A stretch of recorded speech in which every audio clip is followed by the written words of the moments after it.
Good Monday morning to you. This is week 7 of the virus exile, and this is a week where some people are starting back to work. There are some openings happening, not just here in Ohio, but around the country now or planning for very soon.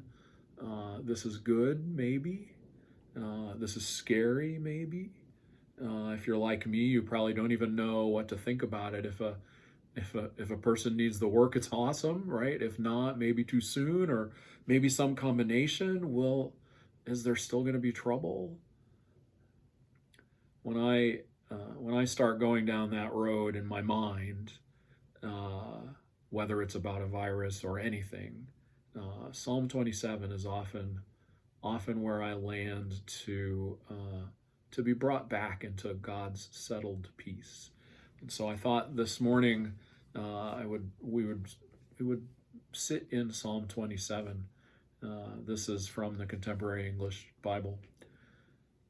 The Lord is my light and my salvation. Should I fear anyone?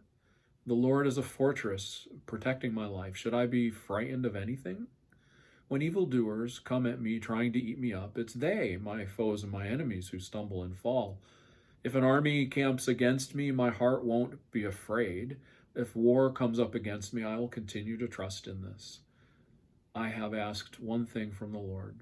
It's all I seek, to live in that Lord's house all the days of my life, seeing the Lord's beauty and constantly adoring God's temple. Because God will shelter me in God's own dwelling during troubled times, God will hide me in a secret place in God's own tent. God will set me up high, safe on a rock. Now my head is higher than the enemies surrounding me, and I will offer sacrifices in God's tent, sacrifices with shouts of joy. I will sing and praise the Lord. Lord, listen to my voice when I cry out. Have mercy on me and answer me. Come, my heart says, seek God's face. Lord, I do seek your face. Please don't hide it from me. Don't push your servant aside angrily. You've been my help. God who saves me, don't neglect me. Don't leave me all alone.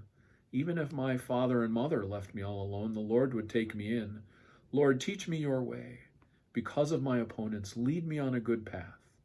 Don't give me over to the desires of my enemies, because false witnesses and violent accusers have taken their stand against me. But I have sure faith that I will experience the Lord's goodness in the land of the living. Hope in the Lord. Be strong. Let your heart take courage. Hope in the Lord. That's how David, the psalm writer, ends the song. I'm always drawn back to verse 1. I've spent a lot of time contemplating verse 1. The Lord is my light and my salvation. Whom should I fear? Right? That's not even verse 1. That's just the very beginning of verse 1. Isn't it amazing that God's presence with us, right? Solving the ultimate question, right? Whose we are, what our hope is, where we get our peace and rest and comfort. That all comes from the Lord, not from the circumstances around us on our best days, right? And God's mercy and patience when it's not our best days. Call us back, and we're grateful for that. Ultimately, all is well. We are okay because of God's light and salvation. Even if we're walking through difficult times, that's a connection with the 23rd Psalm for those who've read that. Though I walk through the valley of the shadow of death, you are with me, he says. Those are powerful and wonderful, settling promises. The Lord is my light and my salvation. The Lord is my light and my salvation. The Lord is my light and my salvation. Whom shall I fear? Wait on the Lord and be of good courage. Oh, wait on the Lord and be of good courage. Wait on the Lord and be of good courage. He shall strengthen thine heart. in the time of trouble. He shall hide me in the time of trouble. God shall hide me in the time of trouble.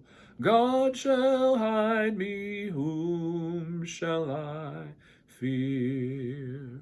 Whom shall I fear? Whom shall I fear? The Lord is the strength of my life. Whom shall I fear?